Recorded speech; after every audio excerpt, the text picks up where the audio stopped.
Stephen, your thoughts on an emphatic win here this afternoon? Yeah, pleasing result. With all the parameters that sort of were set against us today, with not playing for a month, and we're certainly not looking for injuries at the moment. You know, Trevor's come off today, so I count that to be 7 defenders altogether. Young David Devine was on the bench. He's been out 3 months and just had a couple of weeks training. So we're certainly, as I say, not having to look for trouble in them areas. But I have to give great credit to Mark O'Hara. He stepped in there. We put him there because of the physical presence of Stuart. I thought he was outstanding.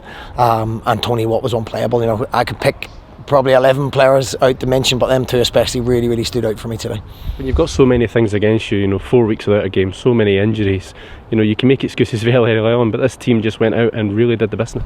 I think it's credit to the players and the staff, the coaching staff, because when you haven't got 4 weeks, really difficult to replicate that game scenarios. We tried to do that as best we could. We tried to work the boys, but you can only work them as hard as they want to be worked. You can put sessions on, it's what they get out of them, and it's credit to the players we have here. I've a lot of belief in them. There will be up and down periods, but I think the proof's in the pudding. Tony Watt came, told me he was fit. Al told me he wasn't. We constantly went back and forward each other for the last 2-3 months until I've got him in a place now, and he's got himself in a place, more to the point, where he's playing some super football and unplayable today. And if we can keep at that level, then we've got a top player. Just a bit more on Tony, please, because it really was a complete performance from him, wasn't it?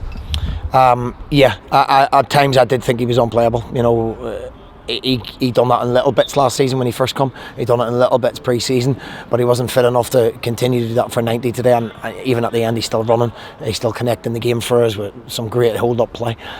He's involved in everything, so credit to him. I don't want to give him too much in case he starts thinking he can take it easy. He won't. We'll keep pushing him.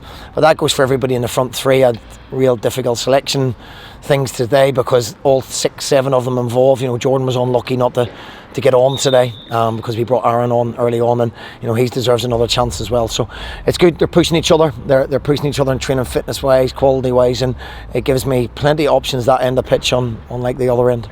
When you lose a goalkeeper so early on in the game, it can throw a team, I think, but Aaron came in and really looked assured. Yeah, and that was the reason that we done that piece of business. We had Trevor with young PJ, who we think really highly of. He needs to play football matches. Aaron's played at good levels, got a lot of experience under his belt, and came on and coped with that brilliantly today. So we're glad we have him. I think he showed what a good signing he will be, especially at this stage of the season. And as I say, we're not looking for injuries at the moment. We are really short at the back. But Mark O'Hara, as I say, stepped in, done really well. Probably Nathan McGinley's best game for the club after a wee while out as well. So Stephen O'Donnell again came a bit unfit, 3 games with Scotland, and worked really hard when he came back. So we're starting to see people get back to the top of their game again. Is that a result where maybe the confidence can go too high and you have to bring the boys into check, or how will you approach next week? They won't get carried away at all. They're a group of boys that they never give me anything but 100%. The results don't always go your way, decisions don't always go your way, and things go against you, which was early on in the season, but everything went our way today. Ross County probably think things didn't go their way because the one cleared off the line at half time potentially changes the whole game. We got away with that, and then we got stronger as the game went on. So I have to say credit to the fitness levels of our players, considering they're out for 4 weeks, and now we just need to build on that. We've got 2 games in hand. We need to start climbing the tail, which we've started, and it's now just, as I said to them, our season starts now.